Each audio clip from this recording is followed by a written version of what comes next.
diabète. Le diagnostic du diabète est un élément important.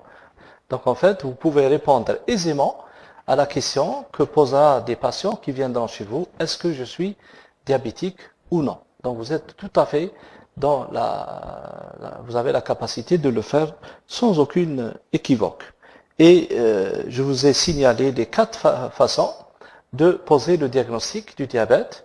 Donc soit par l'hémoglobine glyquée, si elle est supérieure ou égale à 6,5%, soit par la glycémie à jeun plasmatique 2 fois supérieure à 1,26 g, supérieure ou égale évidemment, soit 2 grammes à n'importe quel moment de la journée, plus de 2 grammes, égal ou supérieur à 2 grammes, soit supérieur ou égal à 2 grammes après le test de 75 grammes de glucose. Donc 4 manières de faire. Vous choisissez celle qui vous semble la plus adaptée et la plus faisable dans l'endroit où vous êtes.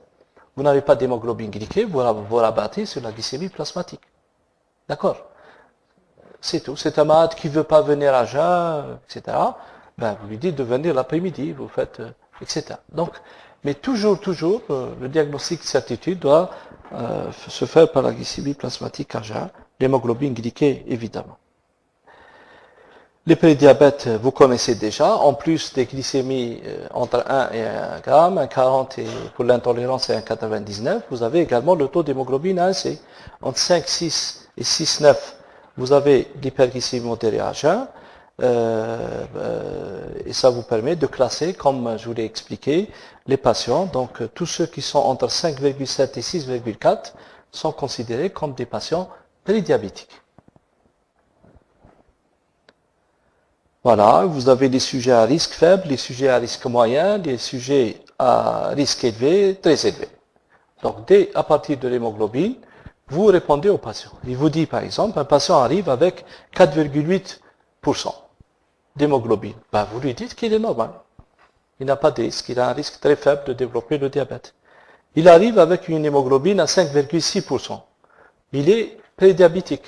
Donc, vous lui dites, vous avez 12 à 25 fois de risque de devenir à 5 ans diabétique. Mais si vous réduisez votre poids, si vous faites de l'activité physique, vous pouvez réduire considérablement ce risque. À partir de 6%, 6,5%, là, il faudrait aller vers la prévention des complications du patient, la rétinopathie. Donc, il faut absolument l'équilibrer. Il est déjà diabétique. Ce que vous pouvez faire ensuite, dès que vous posez le diagnostic du diabète, c'est classer vos patients diabétiques. En gros, 3 grands cadres de classification. Le type 1,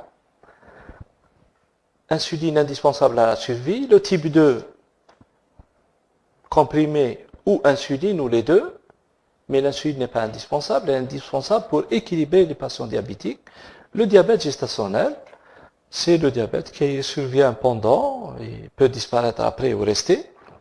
Et puis les autres types de diabète, si vous avez quelque chose qui vous attire vers un Cushing, une acromégalie, etc., une hypocalémie, etc., vous évoquez la possibilité d'un diabète secondaire. Donc là, vous avez, et puis si vous avez dans la famille plus de 50% qui sont touchés par le diabète, là, il y a certainement un problème génétique, maudit ou autre.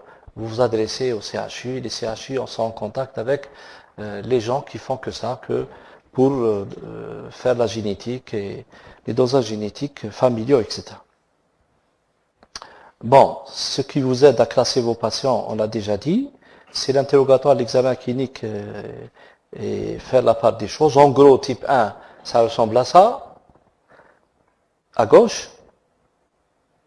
Le type 2 ressemble à ça, en gros, mais vous pouvez tomber sur des intermédiaires.